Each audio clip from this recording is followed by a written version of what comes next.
শহীদ বুদ্ধিজীবী দিবস উপলক্ষে বাগেরহাটে সাঁতার প্রতিযোগিতা অনুষ্ঠিত হয়েছে। শনিবার দুপুরে শহরের মিঠাপুকুরে প্রতিযোগিতা অনুষ্ঠিত হয়। অনুষ্ঠানের উদ্বোধন করেন বাগেরহাটের অতিরিক্ত জেলা প্রশাসক। তরুণদের মাদক থেকে দূরে রাখতে এই আয়োজন।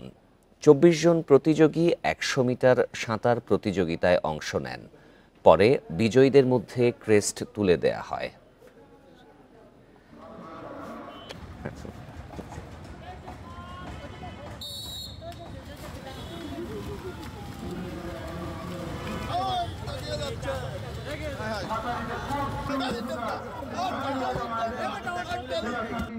প্রিন্ট এবং ইলেকট্রনিক মিডিয়ার সদস্যের সামনে সুন্দরভাবে তুলে ধরে তাদেরকে আমরা